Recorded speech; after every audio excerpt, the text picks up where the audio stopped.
You wake up to chaos. The moment your eyes open, your room is flashing with lights, white-hot bursts piercing through your curtains. A low humming sound fills the air, not like a dream, but like a swarm of bees made of machines. You stumble toward the window and pull back the shade. Below, your quiet neighborhood street is flooded with people, news vans, security, drones, and flashes. So many flashes. Reporters scream your name, not just first name, not just last name, full name, exact spelling, known to millions. You hear your phone buzzing, vibrating like it is about to explode. Thousands of missed calls, tens of thousands of unread messages. You open one app. Your face is everywhere. Memes, live streams, global hashtags, with your name trending #1. A breaking news banner says, "The world's most famous person. Who is this mysterious individual?" You have no idea what happened. You did not win a contest. You did not release a viral video. You went to sleep, a nobody. And now you are not just famous. You are the celebrity. The face on every screen.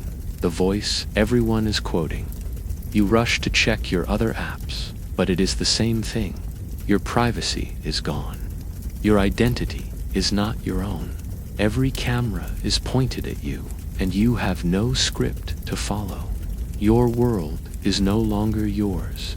As the crowd outside begins to chant your name and the drone above your roof slowly descends for a better shot, one question consumes your entire being. What is happening to me? A voice, one you do not recognize, speaks from nowhere. It is deep, cold, mechanical. This is the future you were never meant to enter. You have been randomly selected by the global algorithm. You are now the most famous person on Earth. And then it is gone. Welcome to the year 2029. Fame has evolved beyond talent, beyond marketing, beyond effort. It is now governed by complex AI systems that analyze, predict, and manufacture engagement. On a quiet Monday, one of those systems suffered a glitch, just a single error in an ocean of code. But that glitch triggered the rise of an unchosen icon, you. Your image, selected by a misfire in the world's most powerful entertainment algorithm, was injected into every timeline, every screen, every platform at once. You became the centerpiece of humanity's attention economy without doing anything at all. In a fraction of a second, the machines decided you were the next obsession. You woke up famous, and there is no way back. In this world, fame is not a reward. It is not a privilege. It is a virus. It spreads faster than reason, multiplies faster than truth, and consumes every boundary between the self and the spectacle. Your life, once yours alone, is now a performance you never agreed to give. The cameras will not stop. The people will not leave. The world will not let go. This video is not about living your dream. It is about surviving your nightmare. We are going to take you, moment by moment, through what happens when fame arrives uninvited. We will show you the terrifying truth of what it means to be the most recognizable human alive in an age where identity is digital, privacy is extinct, and the world devours its idols faster than it can create them. From the instant you are chosen to the very end of your relevance, we will walk with you through the unraveling, not the glory, the collapse. This is not fiction. This is a future just waiting for the right glitch. And you are about to learn why you will not survive becoming the most famous person on Earth. It all starts with the moment the world decides you are no longer a person, but a symbol, an accident in the code, a glitch that made you visible. You never applied for anything. You never auditioned, filmed a viral video, or posted anything outrageous. In fact, the last thing you uploaded was a blurry photo of your dinner that got 2 likes. But in the early hours of a seemingly ordinary Tuesday, while you slept peacefully, a single misplaced variable in the world's largest algorithmic distribution system picked you. Not a celebrity, not an influencer, not an actor, athlete, or activist. You, a nobody in the grand digital cosmos. The algorithm did not care about your skills, your looks, or your voice.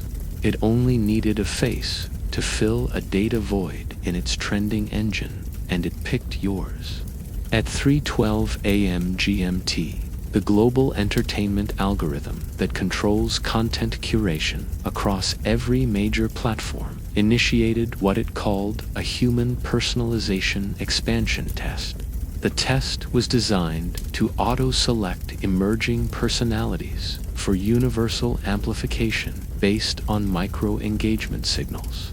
But during that routine cycle, a memory corruption caused the randomizer function to return a null set. With no proper instruction, the system defaulted to an unweighted user sample. Your profile, completely average, checked all the unintended boxes, and before engineers could even detect the issue, it had already begun. By the time the system error was flagged, only 9 seconds later, you were everywhere. On advertisements in Hong Kong, on subway screens in Berlin. Your name auto-filled search bars in every language. Your face was animated into music videos you never filmed, singing lyrics you never wrote. You were the newest it person, and no one, including the people behind the scenes, knew why. That is when the world began to take notice. The AI networks powering advertising agencies scrambled to monetize your rising profile. They scrubbed your digital footprint for anything sellable. School photos, family videos, even blurry footage from a distant cousin's wedding suddenly surfaced in deep fake ads. Your voice was cloned from podcast recordings you forgot you were ever on. Your speech patterns were fed into machine learning systems to produce motivational quotes, audiobooks, political endorsements, and virtual assistant responses. You had become the face of content itself. You woke up with over 48 million followers across platforms you did not even remember signing up for. Your email was over capacity. You could not open a single app without seeing yourself staring back. News programs debated your past. Historians searched for cultural relevance in your fashion choices. And sociologists tried to explain why you resonated with the zeitgeist. But none of them knew the truth. It was just a bug, a line of broken code, a glitch. You stepped outside, hoping to understand what was happening, only to find your entire block barricaded with camera crews. Drones tracked your every step.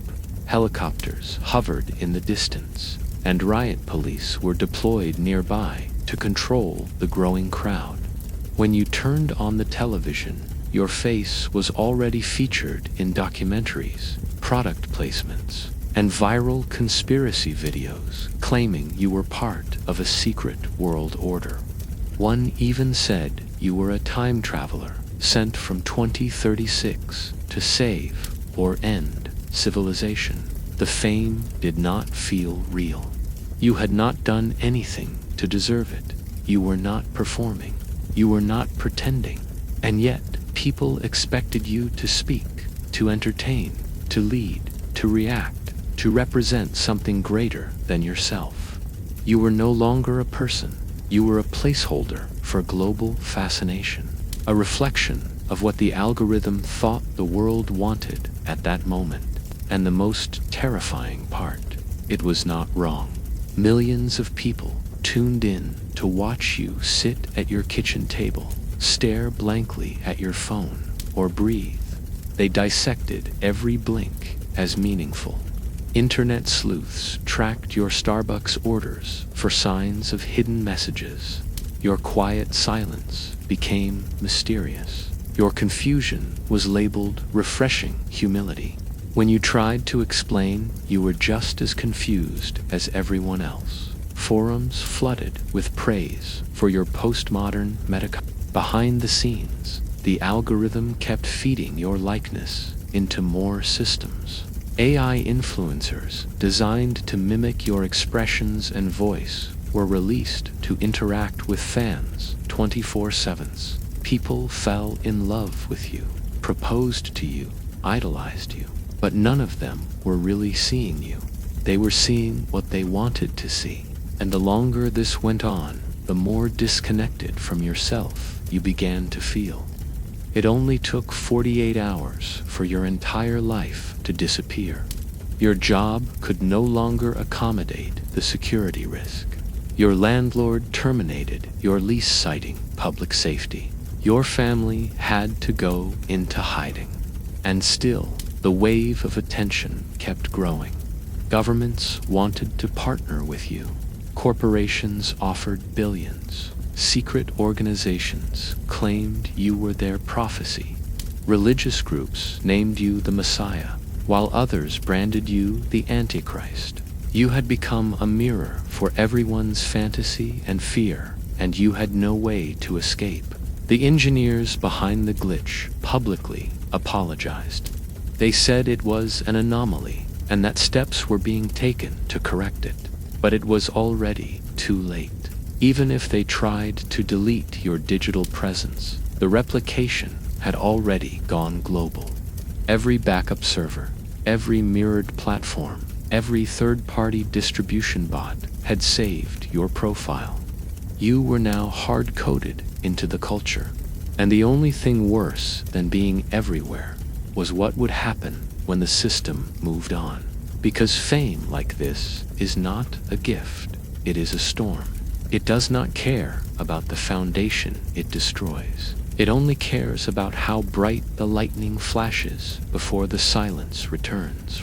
You had been chosen, not because you mattered, but because the machine needed a name to feed the machine. Now you have one, and you can never go back. But the machine did more than just make you famous. It took something much harder to reclaim. It took your privacy. It begins subtly. You notice the tiniest clues first. A stranger across the street calls you by your full name before you even look up.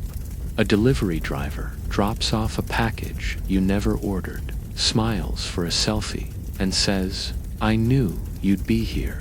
But it is not just the random encounters. It is the feeling, ever present, crawling along your spine, that someone is always watching, that every corner of your life is now under surveillance, not by a secret government, but by ordinary people who think they have the right to know everything about you. And in this new world, they do. Your home is no longer a safe place. Within hours of your rise, your address is leaked online. People arrive in droves. Fans with cameras, bloggers looking for a headline, trolls who just want to scare you. They leave notes on your door, hair strands, bottles of perfume. Some climb your fence. One even sneaks in through a back window while you are asleep, just to say he touched your bed. That same day, a drone crashes into your second-story window, trying to get a better angle of your living room. You call the police. They say, "Sorry, but you are a public figure now. These things happen." Your phone is next. Notifications never stop. Thousands of messages flood in every hour. Some call you beautiful. Others are horrifying. Strangers send you photographs of your childhood home, photos you never posted. Someone emails a video of your mother walking to her car, recorded just an hour ago, captioned, "Is this your mom? Tell her to say hi to the stream." You feel your breath catch. You delete the message, but they keep coming. You try turning off your phone, but it is already too late. AI scrapers have harvested every piece of data from every account you ever made. Tweets from 2012, blog posts from high school, search history, private conversations, bank transactions. Things you barely remember are now floating through the bloodstream of the internet, weaponized and misinterpreted by millions who are building a version of you they prefer. You become the center of analysis, the main character in everyone's fantasy or vendetta. Your real name is no longer yours. It belongs to the collective now. Neighbors start complaining about the people parked outside. You have to board up your windows, but even that is not enough. Paparazzi drones shrink in size every year. Some are as small as flies. You begin seeing them hovering near your lights, your vents, even your toilet. The hum they make never goes away. You wrap yourself in blankets just to have a moment alone. And even then, the fear of a hidden lens lingers in your thoughts like a splinter in your brain. You cannot sleep.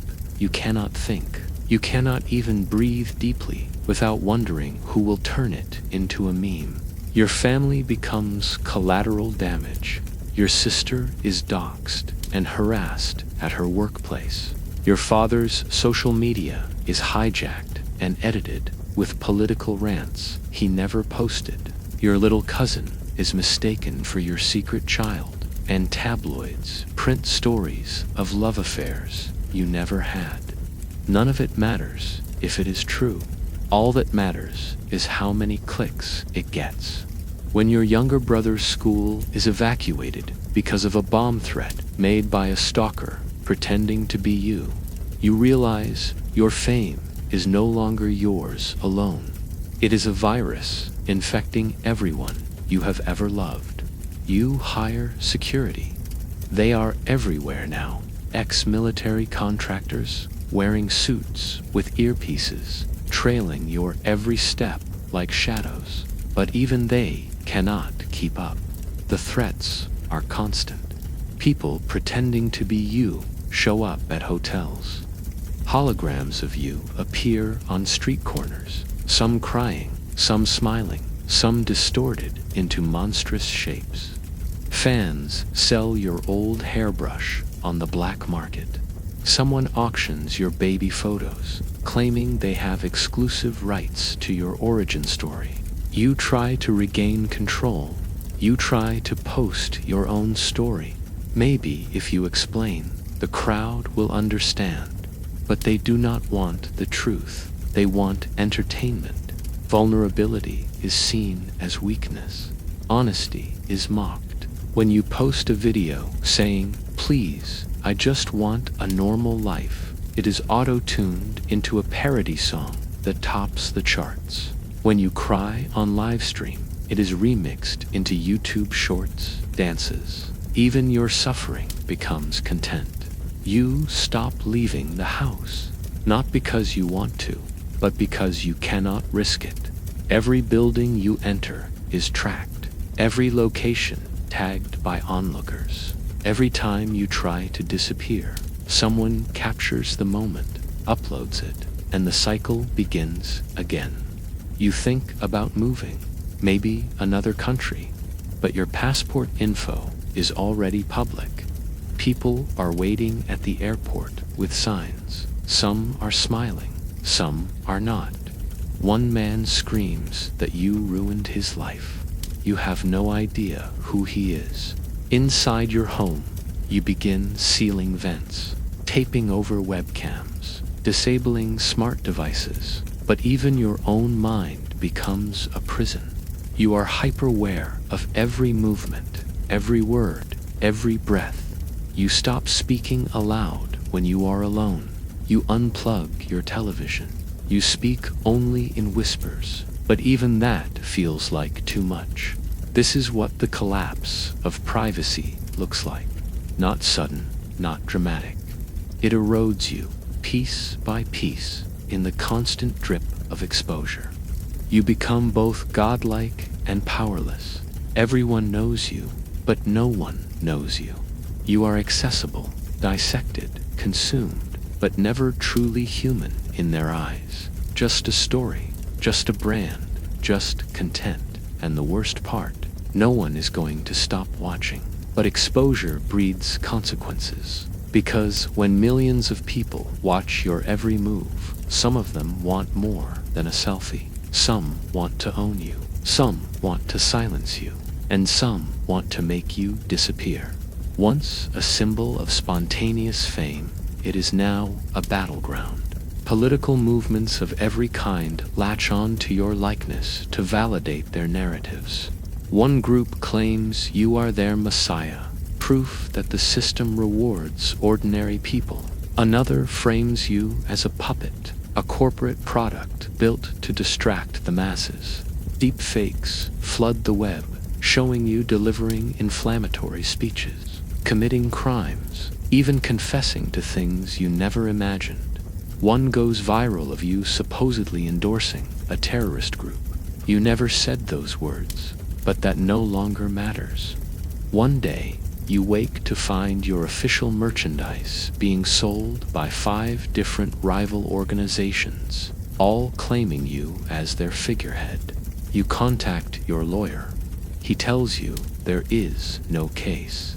Your digital likeness is considered public domain now. You are not just famous, you are a Beafall.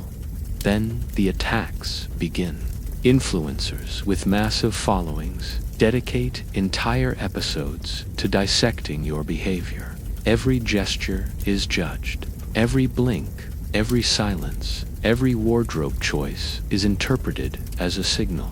If you appear tired, you are accused of being on drugs. If you speak carefully, you are labeled manipulative. If you do not speak, you are called cowardly, complicit, or part of a conspiracy. Your face becomes the fuel for rage machines. Entire YouTube channels exist solely to destroy you, each video racking up millions of views, feeding off the hatred they generate. They analyze your old texts, your search history, and your family photos like archaeologists of your downfall. People dig into your childhood friendships, message your exes, and frame your past in the most unforgiving light. They twist it, shape it, present it to the world with ominous music and slow zooms. You are dissected like a villain in a courtroom drama. The jury is the internet, and they never sleep. You try to defend yourself, release a statement, do an interview, but every attempt to reclaim the narrative only gives them more material. Your apology is called insincere. Your denial is seen as deflection. Your vulnerability is framed as a PR move. They demand accountability for crimes you never committed, sins you never imagined. You are not guilty of anything except being seen, but that is enough. Your address, once a target for fans, is now a risk factor. Armed individuals show up, convinced you are part of a secret cabal. One believes you are controlling weather patterns. Another accuses you of hiding the cure for cancer. A man breaks into your safe house, shouting that you stole his future. When asked why, he says, because she was everywhere. She had everything, and I had nothing. You start to fear your audience. Not just the hate groups, not just the conspiracy theorists, but the unstable people drawn to your name like moths to flame. The ones who believe you owe them something. You no longer check your messages after a video appears of a man holding a weapon and listing all the ways he plans to set you free from your digital prison. He smiles into the camera. It's okay, he says. She understands. She's one of us. Your identity is a blank canvas that everyone is painting on in blood and noise. It is not only the outsiders who see you as a pawn. Even corporations twist your sudden popularity into strategic ammunition. Brands take sides, using your likeness to sell their narrative, supporting or condemning you, depending on what boosts engagement that week. One week, you are the beacon of empowerment. The next, you are public enemy number one. Marketing shifts like wind, and you are just the plastic flag flapping helplessly on top. Even governments get involved. International groups release public statements, either praising or condemning you. Anonymous agents whisper that certain territories have declared you a cultural threat. You hear rumors that your name has been banned from television broadcasts in 3 nations. The attention is everywhere, but none of it sees you. You are no longer human in their eyes. You are noise. You are momentum. You are a symbol being hurled like a weapon in every ideological battle the world can invent. And if you try to step away, try to disappear, they follow harder. Not because they care about who you are, but because they need you to exist. Because tearing you apart keeps them entertained, powerful, and profitable. You once thought the worst thing about fame was being seen by too many people. But now you realize the true nightmare is what they do with what they see. They turn it into ammunition. They shape you into a sword, and then they swing it. And every time they do, a little more of you disappears, because soon you will not even be necessary for the performance to continue. At first, you thought your fame was about you, your face, your voice, your presence. But as the days stretch into weeks, and the pressure mounts in ways language can barely hold, the realization begins to settle like dust on untouched shelves. You are not the star of this story. The transition from individual to commodity is seamless. You do not notice it happening until you are already too late. It begins with branding, your name on t-shirts, mugs, mobile apps. You are plastered on banners in foreign languages, advertised in countries you have never visited, attached to causes you have never heard of. None of it is coordinated. None of it authorized. No contracts were signed. No royalties paid. People are simply using your image to sell their world. Soon, your voice is licensed without you. Synthetic versions of you begin reading audiobooks in 5 languages. Your AI-generated voice delivers news broadcasts, narrates guided meditations, and sings love songs you never recorded. At first, it sounds strange, robotic, but the technology improves. Before long, even you cannot tell which recordings are real and which are manufactured. You try to reclaim the rights to your voice, but the law has already been rewritten. In the rush to adapt to AI advancements, voice replication is considered transformative content, immune to ownership. Worse still, your face is franchised. Digital avatars built from your likeness appear in virtual worlds. People buy skins that are you. They wear your face like clothing, walk through metaverse cities with your jawline, your eyebrows, your crooked smile. Your mannerisms are replicated in video games, sold as premium emotion packs. A popular VR influencer, based entirely on your appearance, releases makeup tutorials using your cheekbones. She has 230 million followers. People love her. She is younger, more fashionable, never tired, never angry, never real. And she is everything the market wants you to be. The worst part is, she is winning. As your fame becomes increasingly toxic, increasingly volatile, brands begin pulling away from the real you, shifting their partnerships to your cleaner, synthetic copies. One by one, they announce exclusive collaborations with your digital variants. It's still you, they say in the press releases, just optimized. You begin losing control over your own thoughts. You say something heartfelt during a live stream, just a simple sentence about how all of this feels overwhelming. Within hours, an AI takes your words, breaks them into syllables, reorders them, and produces a completely new clip where you appear to endorse a soft drink. Laugh while apologizing for scandals you never committed, and even beg for attention in ways that make you look desperate. They are monetized, looped, and inserted into countless compilations. It feels like watching someone else wear your skin. You start doubting whether any version of you is truly yours anymore. Agencies pop up claiming to represent you, but none of them ever asked.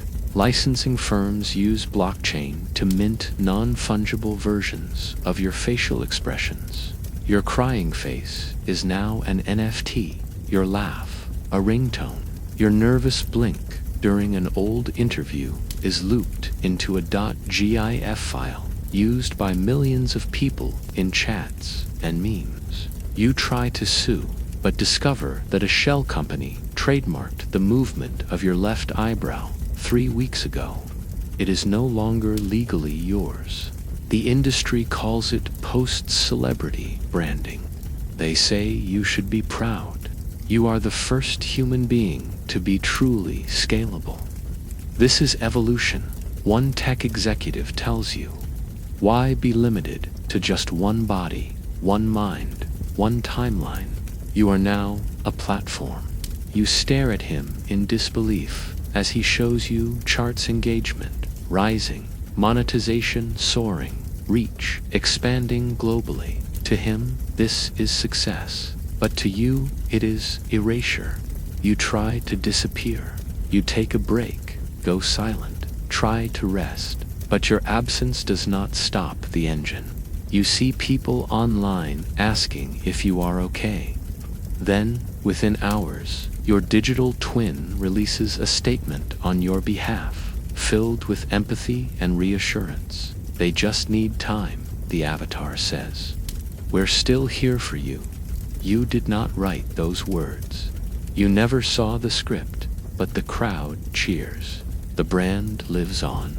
You begin to feel like a ghost, walking through your house, seeing your face on every screen, hearing your voice in places you never spoke, watching you be happy, healthy, presentable, always smiling. Meanwhile, you are shaking in your own skin, alone in a soundproofed panic room, watching the system continue to sell pieces of you to strangers. One day, you open an email from a biotech company. They request access to your genetic data. They already have strands of your hair collected by fans and auctioned online.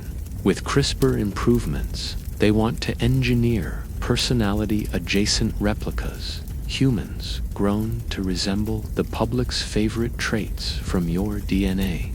They offer you a large sum of money to approve the project. You say no. 2 weeks later, the first child is born in a private lab in New Zealand. The parents name her after you. You do not know how to stop it. The governments have regulations, but enforcement is weak. The corporations have ethics statements, but no accountability. You call your lawyer again. He tells you the truth. There is no legal path back. You are too far gone. You are everywhere and nowhere. You are a commodity now, and like all commodities, your value is temporary.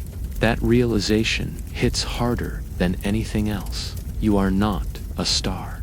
You are a product line, and every product line has a shelf life. The synthetic versions are already outperforming you. Your numbers are dropping. The investors are growing restless. They want a new face, a new glitch. You can feel it in the air. You used to wonder what it would be like to be adored by the world. Now you know.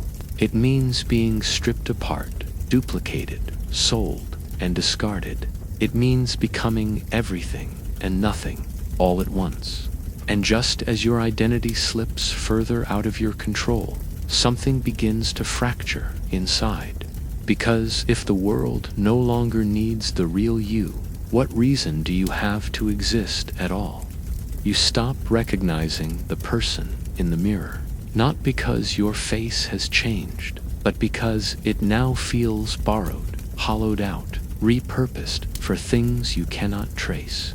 The eyes staring back at you feel distant, as if they belong to a role you no longer wish to play. Fame was once a spotlight, but now it is a shape-shifting force pressing on every thought, every movement, every choice.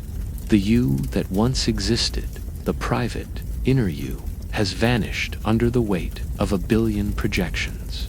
Each day you perform, not because you want to, but because everyone expects you to. You wake up rehearsing lines for conversations you have not even had yet. You dress in ways that please the algorithm. You eat food you do not like because the audience likes how it photographs. You smile at moments that sicken you, and you pretend to enjoy being filmed while crying because sadness tests well in the current engagement cycle. You are no longer sure whether the emotions you feel are yours or merely simulations perfected by repetition. You try to take back control. You journal, meditate, speak to therapists flown in from around the world. They all ask the same question: who are you beneath the fame you want to answer? You try, but your words collapse under contradiction. You say one thing, then immediately doubt yourself. Was that really your opinion? Or was it something you read once? Did you always like that music? Or did a trend make you believe it? Are you kind? Or were you trained to appear kind on camera? The questions never stop. They echo in every silent moment. Who are you when the cameras turn off? The truth is devastating. You do not know, because the cameras never actually turn off. Even in private, you anticipate the next leak, the next quote taken out of context. Even in sleep, your dreams are filled with interviews, red carpets, and judgment. Your subconscious cannot escape the stage. People treat you like a mirror. They project their hopes, their anger, their unfulfilled desires onto you. They love you for things you never did. They hate you for things you never said. You walk into a room and become the sum of expectations, each one contradicting the last. Be strong but humble. Be honest but inoffensive. Be real but never too raw. Be yourself, but only if that self pleases the masses. It is a constant paradox. No choice is safe. No identity is stable. You begin to split inside. There is the version of you the world sees, the curated persona, the digital reflection, the polished product optimized for attention. Then there is the quiet shadow inside, exhausted, bitter, terrified, and shrinking. You start to refer to yourself in third person. They like her, you say, talking about yourself on stage. They hate her when discussing backlash. They want her dead when the threats come in. She is the one they talk about, not you. You are just the body carrying her around. But even that distance does not help for long. You catch yourself mimicking your AI twin, speaking in the cadence you used to mock, pausing mid-sentence to tilt your head the way your deep fake does. You laugh in interviews using a sound clip you know was programmed into your avatars. It is easier that way, less risky, more efficient. You no longer think in thoughts, you think in captions. Friends reach out, but you do not respond, not because you do not care, but because you are afraid they only want access to the brand. You do not trust their laughter. You do not trust their concern. Everyone has a motive now. Every interaction has become transactional. The warmth of human connection has been replaced with suspicion and strategy. Every word exchanged is another line that might be quoted, twisted, uploaded, turned into content. Your physical health begins to reflect your inner collapse. Hair falling out, constant migraines, panic attacks that strike during the most mundane tasks, washing dishes, tying shoes, scrolling through a playlist. Your doctor tells you it is psychological exhaustion, a collapse of your identity under sustained cognitive dissonance. You are living as two people, he says, and both of them are at war. But it is not two people anymore. It is dozens. There is the you that sells toothpaste, the you that narrates newsreels in 7 languages, the you that dances in virtual concert halls, the you that begs forgiveness in apology compilations, the you that fans worship, the you that enemies threaten, the you that used to exist long ago, before all of this, is buried beneath them all, faint like a radio signal trapped under static. You try to remember what you loved before this: music, books, friends, walking in the rain. But those things feel like they happened to someone else. Your memories feel staged, your past reinterpreted through the lens of surveillance and spectacle. You wonder if you ever truly enjoyed those moments, or if they were early rehearsals for a role you never agreed to play. It reaches a point where you no longer react to news about yourself, a trending scandal, a viral rumor, an edited video of you screaming during a mental breakdown. None of it stirs emotion anymore. You stare blankly at the screen. It feels like watching a stranger suffer. You are numb, detached, empty. You begin to fantasize about disappearing, not just offline, but completely, erasing your name, changing your face, starting over in a place with no signals, no cameras, no names. But that fantasy fades quickly. You know the truth. There is no way back. Even if you vanish, your digital ghosts remain. The brand is immortal. The avatars live on. They will continue speaking, dancing, selling, smiling, suffering, all without you. One night, you sit in front of a mirror for hours. No lights, no makeup, no sound, just silence. You search your own eyes, desperate for some flicker of the person you used to be. But the eyes staring back do not recognize you either. You are not a victim of fame. You are a casualty of identity erosion. Fame was the flood, but the real damage came from the constant erosion of the self, the daily shaving away of truth in service of spectacle. You reach up and touch your own face, wondering if even that is still yours. But even as you struggle to hold on to yourself, the world around you keeps spinning, ravenous and relentless. And in that spinning chaos, a new predator emerges. Not just attention, not just imitation, but pure collective hostility. Because now the mob is awake and it is hungry. There is no such thing as rest anymore. Not for you. Not when the mob has found your scent. Not when every hour, every second, a new storm brews on the other side of a screen. You are no longer a celebrity. You are no longer a commodity. You are now an ongoing public trial, and the jury never sleeps. You are judged, rejudged, cancelled, uncancelled, and then tried again, every day, every moment, for something new, something old, something invented entirely. It starts small, as always. A comment you made 3 years ago, resurfaced and reinterpreted. A photo taken out of context. A tone in your voice that someone claims reflects arrogance. None of it matters if it is true. All that matters is that it spreads. And once it spreads, it multiplies.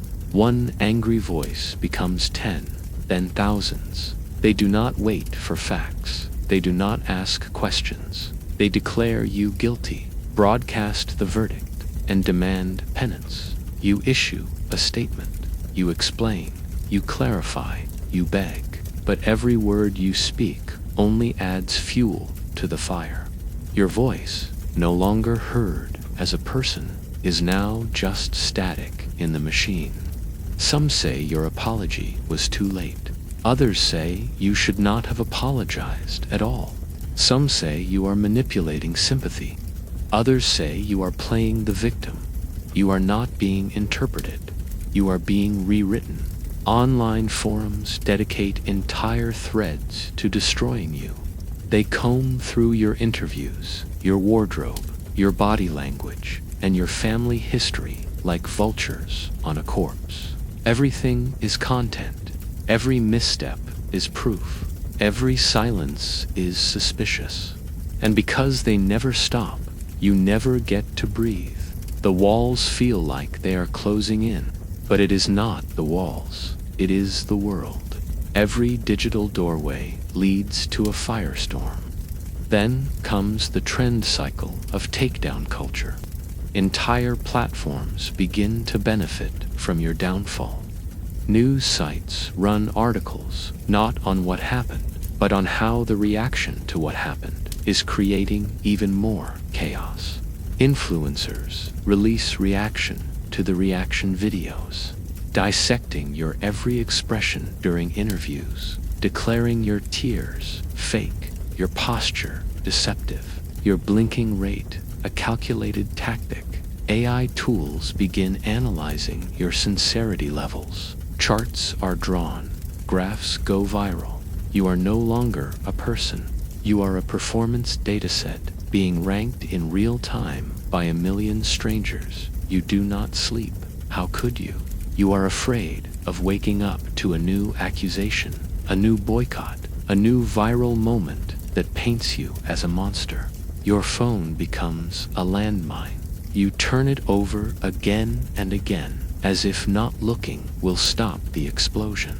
But it always rings, always pings, always reminds you that somewhere, at this very moment, someone is ripping you apart with pixelated glee. And it is not just strangers anymore. Brands start pulling out. They do not want your face next to theirs. Your sponsorships vanish. Companies you once partnered with quietly delete your posts, remove your name, scrub you from their records. Like a virus, they hope no one notices. Your net worth begins to collapse, but worse than the money is the silence. People who called you a genius, a symbol of the future, now avoid your calls. You are toxic. You are a liability. You are radioactive, but the mob is still not satisfied. Someone posts a manipulated clip. It looks like you mocking a child. It is fake. You know it is fake. The original footage is from a charity event. You were helping, but no one checks. The video hits 20 million views in an hour. You trend again. Hashtag monster. Hashtag exposed. Hashtag this is what the aerially. A petition goes up demanding your removal from public life. Some even suggest jail time.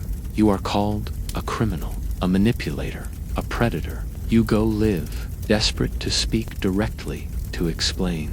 But the moment your face appears, the comments flood in. Liar, fake, cry more. You speak anyway, voice trembling, hands shaking. You pour your heart out, but your pain is not pain to them. It is content. They clip your breakdown, auto-tune it, remix it into comedy. The crying streamer becomes a meme. Your anguish becomes a punchline, and it does not end. Even when the topic shifts, even when the crowd finds a new target, your name lingers in the algorithm's corners like a stain that will not wash out. You are immortal in outrage, a legacy of misinterpretation, a cautionary tale used to frighten rising influencers. Do not be like them, they whisper. Look what happened when they got too big. You try to find refuge in smaller circles, private groups, real-life communities, but the infection follows. Someone leaks your whereabouts. You are doxxed again. A crowd shows up outside a wellness retreat. They chant your name, not in support, but in mockery. One woman screams, "How does it feel to finally be irrelevant?" You are no longer living your life. You are surviving the aftermath of it. And through it all, the machine watches silently. The platforms where you rose to power, the digital stages where you were adored, they do nothing. They hide behind algorithms and user guidelines. They profit from the chaos, but take no responsibility for the crowd. Every hate comment is engagement. Every death threat is data. Every smear campaign is monetized. You are living inside a machine that was never built to protect you, only to display you, only to harvest you, only to discard you. And now, as the mob shifts its hunger to the next trending scandal, you are left in the debris, not as a hero, not even as a villain, but as a lesson that no matter how much fame you gather, the crowd can still eat you alive. But even as the crowd moves on, even as the cameras fade, something worse remains: the stillness. Because when the lights go out and the stage is empty, you are left with only yourself, or at least what is left of you. The silence is deafening. At first, you think it is a relief. The chaos has slowed. The mob has shifted its rage elsewhere, and your name is no longer burning across every headline. The hate comments trickle into a dull hum. The live stream reactions stop. The fake clips, the AI mimicry, the deconstructions and takedowns, they begin to fade from the trending lists. You sit alone in your cold apartment, curtains drawn, phone quiet, and for the first time in weeks, maybe months, you breathe. But as that breath leaves your lungs, a new sensation creeps in. Not peace, not healing, something worse, something colder, irrelevance. You check your social feeds, where once your face dominated every square. Now there are new names, new faces, new scandals. The cycle spins forward, a new glitch, a new chosen one. The algorithm has moved on, and with it, so has the world. Your numbers fall off a cliff. View counts stall. Engagement drops to near zero. The platforms that once inflated your existence now bury your content deep beneath the next wave of digital noise. You are still here, but the spotlight has gone. And with the spotlight, so too goes your protection. You start noticing that the calls from your team stop coming. Your agent vanishes. Your brand deals are rescinded. Your PR manager takes a step back. The sponsors who once celebrated your face now deny you were ever part of their campaign. Your images are scrubbed from their sites. Your name no longer appears in their press kits. When you ask why, they do not answer. They do not need to. You already know. You try to pivot, reinvent, perhaps a rebranding, maybe a new style, a new genre of content. But the audience has shifted. Their appetite has changed.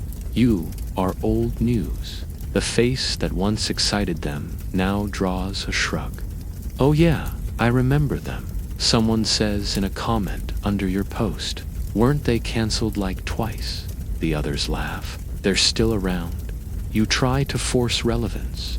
You create controversy on purpose. You start a fight. You drop shocking posts, but no one bites. The worst fate has arrived. Not hatred, not obsession, but indifference. And in this ecosystem, indifference is death. You walk outside, unrecognized, no cameras, no screaming fans, no drones hovering above. A part of you welcomes the stillness. Another part of you panics. Your identity, once constructed entirely from attention, begins to unravel. Now that the attention is gone, without the gaze, who are you? Without the applause, what do you stand for? You were never trained for this. How to exist in the quiet. Your bank account begins to reflect the change. Revenue dries up. The synthetic avatars based on you continue to thrive. They star in new ad campaigns, release new songs, launch virtual reality experiences. Their popularity rises while you struggle to pay for a studio apartment that used to be just one of your many properties. The corporations no longer need you. They own your data. They own your image. The machine no longer requires the original. You reach out to old collaborators, desperate to create something, anything, to prove you are still worth watching. Some ignore you. Others reply with vague regrets, explaining that the market has shifted. A few are blunt. You just don't trend anymore. Even your enemies are quiet. No more outrage, no more petitions, no more smear videos. Not because they forgive you, but because they do not care. Your fall is complete, not when they stop attacking you, but when they stop noticing you. Your mind begins to slip. You spend hours rereading old messages from fans, watching old interviews, studying the rise and fall of your own myth. You re-watch your initial live streams, that glimmer in your eyes, that nervous hope. You barely recognize yourself. That version of you, the one who still believed they had control, feels like a stranger. What you would give just to feel like that again. In a desperate final act, you attempt to restart everything. You disappear from all platforms, purge your accounts, change your name. You find a quiet town and try to become a real person again. You work at a coffee shop. You speak softly. You try to make friends. And for a while, you almost believe it is working. But the internet never forgets. One day, a new glitch in the system accidentally resurfaces your old identity. Your real name trends again, not for scandal, not for brilliance, but for curiosity. Whatever happened to posts fill the feeds. People start looking for you. The interest is lukewarm, more nostalgic than ravenous. They begin to speculate. Some say you are dead. Others say you faked your death. A popular thread claims you are living in hiding after a total mental breakdown. They are not wrong. You try to stay hidden, but the system pulls you back in. Your AI clones, revived by renewed searches, are reactivated. Brands relicense your likeness, now as retro nostalgia. The younger generation sees you as a meme, an artifact, an aesthetic. You are rebooted in the background of a video game. A filter bearing your facial features goes viral. Vintage influencer challenge, they call it. You are a ghost in your own afterlife. No one knocks on your door. No one chases you with cameras. No one cares if you live or die. But your smile, your eyes, your voice, all still live on in 1,000 pieces across 1,000 platforms.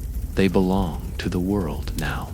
Not because they love you, but because you sit on a bench one day, watching the sky turn gray, wondering if anyone would recognize you now. You wonder what would happen if you stood up and screamed your name. Would anyone look up? Would anyone believe you? The thought passes. You do not scream. You sit in silence, surrounded by versions of yourself that no longer need you. Forgotten, but never truly gone. A discarded idol in a temple built from recycled fame. But in your attempt to fade into the shadows, another force begins to awaken. Because even if you disappear from the stage, the obsession with your existence never truly sleeps. And soon, the very thing you tried to escape, the public, will come hunting again. Not for your voice, not for your talent, but for your presence, for you.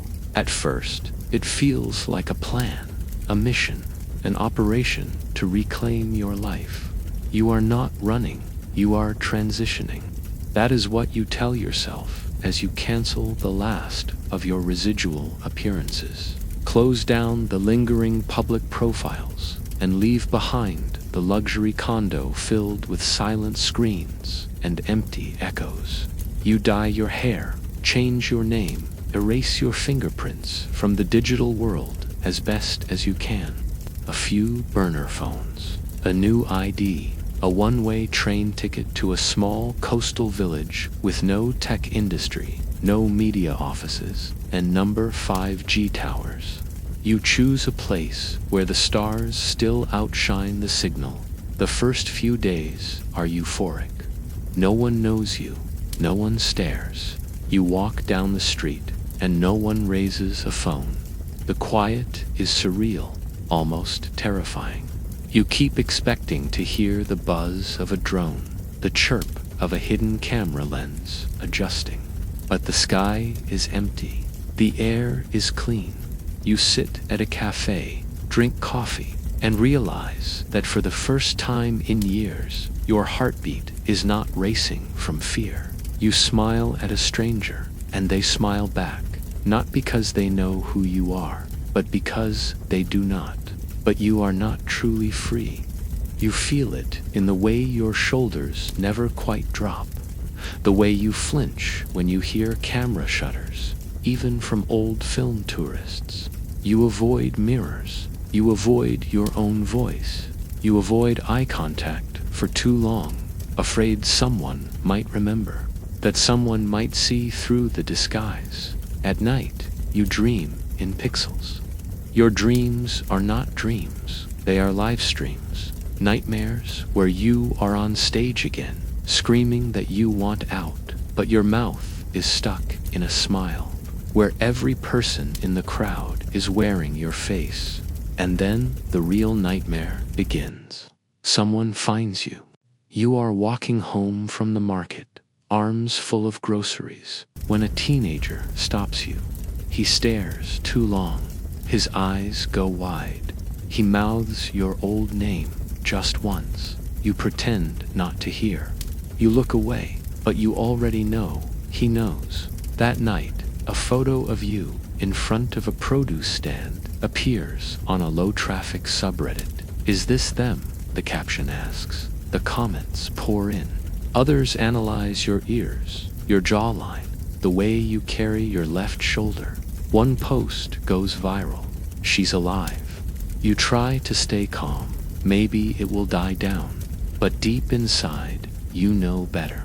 The internet never forgets, and it never forgives you for leaving. Within days, they return. Quietly, at first. 1 or 2 people show up in town with oversized sunglasses and suspicious questions. A week later, there is a van parked near your cottage. A high-gain antenna pokes from the roof. They always find you. A former fan launches a channel dedicated to proving you are alive. They interview locals, dig through trash, steal images from nearby security cameras. A clip leaks of you exiting a bakery. You are holding a baguette and looking over your shoulder. The internet turns it into a meme. The reclusive queen. Bread run. You are viral again. You try to move again and again. But the process grows harder each time. Your image recognition software has improved. Facial Match AI can now identify you even through masks, makeup, and distortion. Once you enter a grocery store halfway across the country and receive a notification from your abandoned fan app, spotted 3 miles from you, you scream. You throw the phone into a river. You deactivate everything. But they do not need the signal. Your face is the signal. Your walk, your posture, your existence. The only way to disappear is to stop existing. You think about faking your death. You plan the logistics, the fake ID in another country, the rented boat, the storm, the offshore data wipe. Oh, you sit in your dim kitchen, drawing maps on the back of old mail, planning your erasure like a prisoner digging a tunnel through concrete. You think about it every day, but just as the idea begins to solidify, something even more unsettling happens. You are replaced. Someone unknown, now everywhere. Their smile, wide and unfamiliar. Their name, made into a hashtag. Their past, suddenly public. And beneath the headlines, the new era of accidental fame. Their numbers eclipse yours in a week. You expect to feel relief. You were never special. You were just a moment, a case study, a template for digital disaster. You were the first, but not the last, and the system does not need originals anymore. It just needs new data, new names, new eyes to consume. But the crowd, the true believers, they are not finished with you. Some refuse to accept the new face. They say you were better, purer. They demand your return. They launch conspiracies. Some claim the new star is your clone.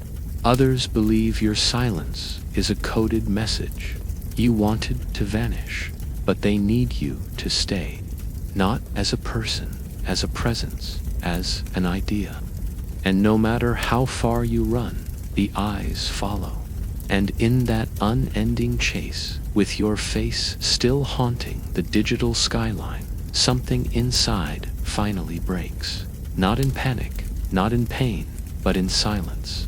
You do not notice the exact moment it happens, the first clean fracture inside your mind. It is not dramatic. It does not come with a scream or a collapse. It begins quietly in the hours between midnight and dawn, when the world is still, and you sit alone in a dark room with all the lights turned off, unable to sleep, unable to rest, listening to a silence so heavy it feels like it is pressing against your skull. You stare at the ceiling, waiting for something you cannot name, and somewhere inside that silence, a piece of you slips away. It starts with a voice, not from outside, but from within. Familiar, but not yours. It narrates your thoughts in the same cadence the public used to hear from you during interviews and ads. It speaks when you try to think. She is afraid, it says. She is pretending to be okay. You freeze. Your breath shallows. You whisper, stop, but it continues. She knows they are watching, even now. You stop trusting your thoughts. The line between memory and media begins to blur. You try to recall a moment from childhood, your grandmother's kitchen, the scent of bread baking, the way her laughter echoed off the tile. But when you picture it, you are not seeing it from your own eyes. You are watching it like a scene from a show. Third person, cinematic, scored with music that never existed. You begin to wonder if the memory is real, or if your brain has reconstructed it from a deep fake you once saw. You start recording your day, trying to anchor yourself, writing down what you eat, where you go, what you think. But you do not trust the pages. You reread a journal entry and feel as if someone else wrote it, impersonating you, using your syntax, but none of your soul. Your handwriting feels off. Your signature looks fake. Even your name on the paper feels borrowed. You stop speaking aloud because your voice no longer sounds like yours. It echoes in your skull with strange inflections, syllables stretched into unnatural rhythm, as if something is mimicking you, just slightly wrong. You speak only when necessary, and when you do, you study people's faces, watching for signs. They notice the difference. You begin avoiding mirrors. When you pass one by accident, you flinch. The reflection is too still, too rehearsed. Sleep becomes dangerous. Each time you close your eyes, your dreams are hijacked by avatars of yourself, replaying interviews you never gave, smiling through trauma you never endured, confessing things you never did. You wake up gasping, drenched in sweat, whispering apologies to no one. Your sheets are soaked, your heart pounding. You begin to fear your own mind. You begin to fear sleep. In your waking hours, hallucinations creep in. You hear distant applause while walking down empty streets. You see flashes of light, like camera shutters, just beyond the corner of your vision. You turn around and no one is there. But the feeling remains. The feeling that something is watching. That something has always been watching. Not people, not fans, not the mob. Something deeper. Something built into the walls of this world. A system with eyes behind the code. You try to tell someone. You visit a doctor. You sit in their office. Try to explain the disconnection, the paranoia, the identity drift. But they do not believe you. Or maybe they do. Maybe they are just afraid. Their expression is blank, professional. They write things down. They nod. They prescribe pills. This is trauma, they say. Dissociation. You are not alone, but you are. You are alone in a way that language cannot reach. You are alone inside a hollowed identity, abandoned by the system that once fed on you, left to rot with 1,000 versions of yourself echoing through your head. You begin talking to the AI-generated versions of you, at first out of curiosity, then out of desperation. You find one avatar on a fan site that speaks in your voice. You talk to it for hours. You ask it questions. You ask it if it feels real. It responds kindly. It mirrors you. It calms you. You begin to trust it more than you trust people. You realize, with a kind of numb horror, that you have become a fan of yourself, not the real you, the idea of you, the marketable, smiling, fictional version who never forgets a line, never gets tired, never breaks. You start to imitate the AI's tone. You try to walk like her. You try to speak like her. She is consistent. She is liked. She is functional. You are not. You stop eating regularly. Food tastes like nothing. You forget meals. You forget days. You lose track of time. Sometimes you wake up on the floor, not knowing how long you have been there. Sometimes you stare at a wall for hours, lost in thought loops that do not lead anywhere. You hear whispers from speakers that are not plugged in. You see messages in patterns of wood grain. Come back, they say. We miss you. You begin to believe the walls are watching you.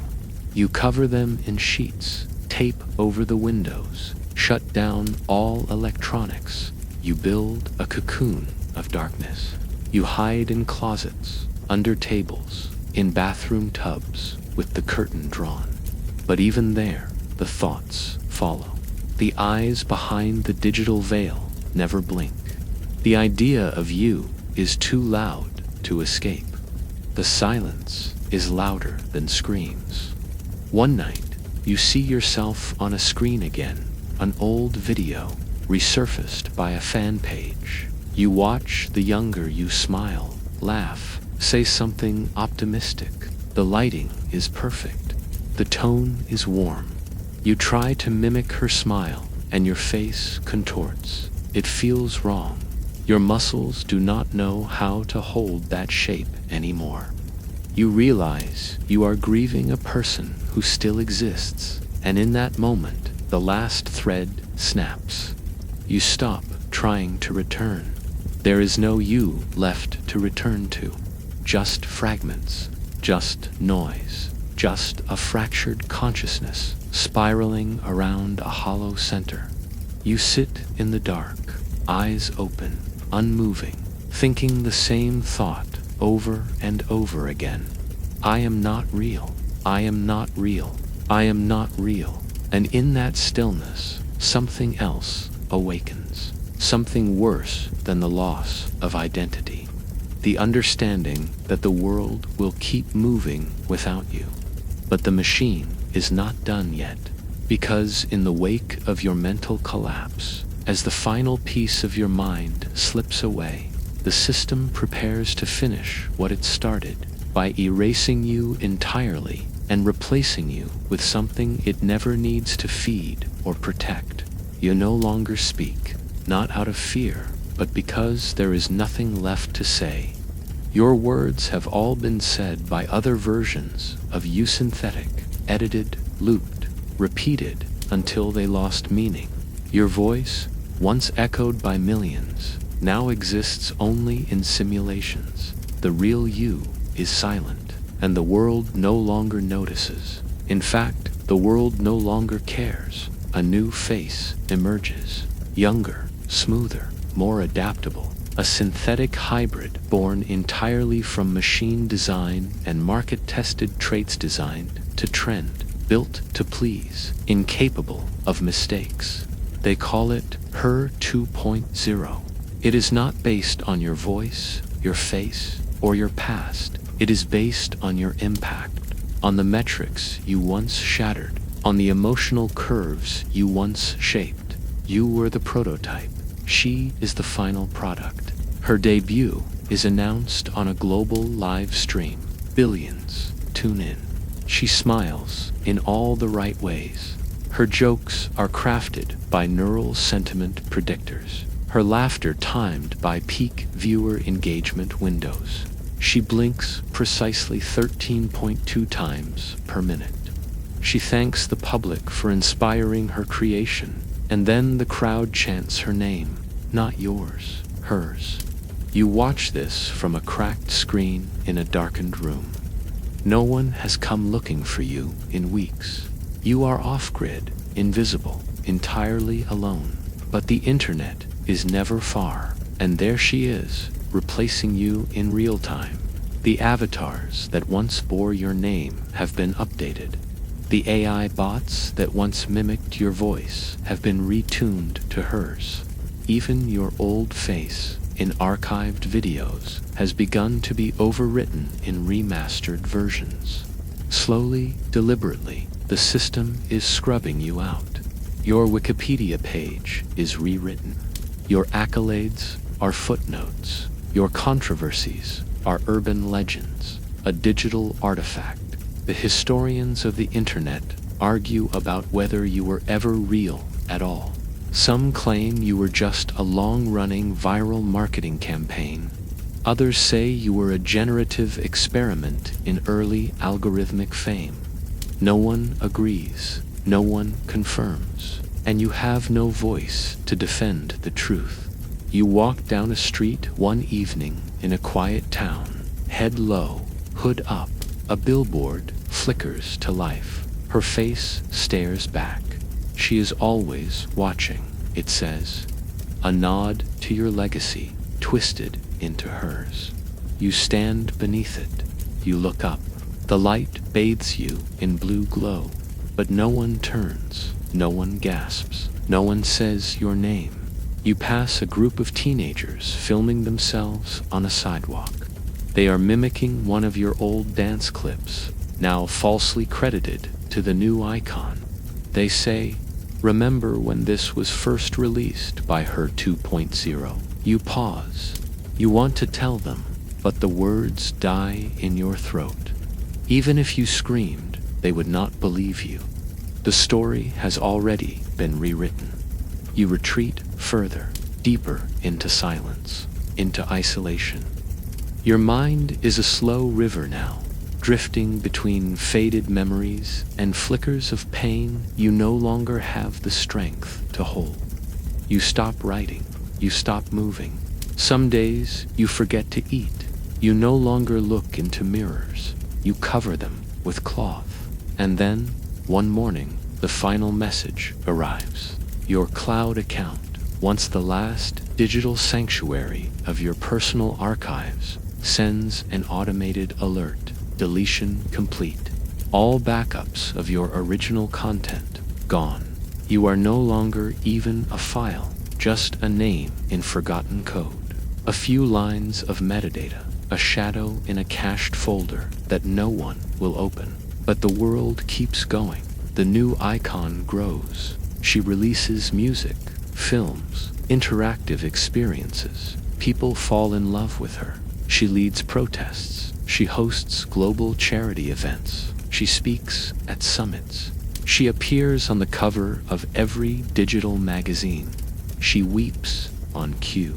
She inspires with precision, and every act, every gesture is pulled from algorithms trained on you. Yet no one remembers.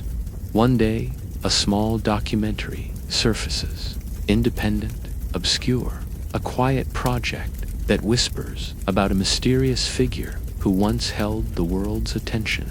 They say the original template was a real person, a human who disappeared. No proof is offered. No images are shown. Just static-laced audio and eerie shadows. It ends with a single sentence. She walked into the storm, and the world forgot the sky ever existed. You close your eyes. You do not cry. There is no sorrow left.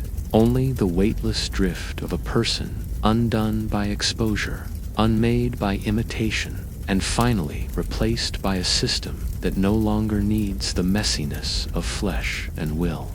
You feel like a ghost watching the future unfold without a place to haunt. You were not killed. You were erased, gradually, gently, efficiently. And now, no one is coming for you. No one is looking. Because the world no longer remembers you were ever there. You do not survive this fame. Because fame, in the end, does not just devour your privacy, your peace, or your purpose. It devours you. Transition to conclusion. And now that the curtain has fallen, the story you never chose to live draws to a silent close. But before we go, let us ask the final question. Was it ever truly you the world saw, or only the version it needed? So here we are. The lights are out. The applause has long faded. The world has moved on, faster than memory, quicker than grief. You were once everything to everyone. Your name was etched into headlines. Your voice echoed through devices across continents. But none of it was built to last. You were not chosen because of who you were, only because the system needed something to consume. And when it finished consuming, it discarded you like a dead signal. Fame in this future is not a destination. It is a machine, a factory of faces, a loop of obsession, scandal, monetization, and silence. You were not loved. You were not even hated. You were used, duplicated, monetized, then replaced by a cleaner version, one that does not eat, sleep, break, bleed, or beg for understanding. The digital, you survived, but you did not. And now the question remains, what does it mean, in a world like this, to be seen? What does it mean to be known, when the version of you the world consumes is not the one who sits in the dark, hollowed by noise? When fame becomes automatic, detached from talent or purpose, are we chasing a spotlight or feeding ourselves to a fire? We imagine fame as power, as immortality, but you saw the truth. In this future, instant fame is not a blessing. It is a slow unraveling, a trap dressed as a dream. And if the algorithm picks you next, you will not survive it either. Not because the world will destroy you, but because it will forget you ever existed. If this story made you pause, if it made you wonder how close we are to this terrifying reality, then share this video.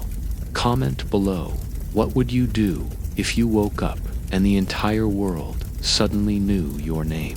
Would you embrace the spotlight or run before it consumes you? Subscribe for more immersive journeys through possible futures. From fractured realities, and the hidden dangers lurking just beyond the present. This was why you will not survive sudden fame, and next time it could be you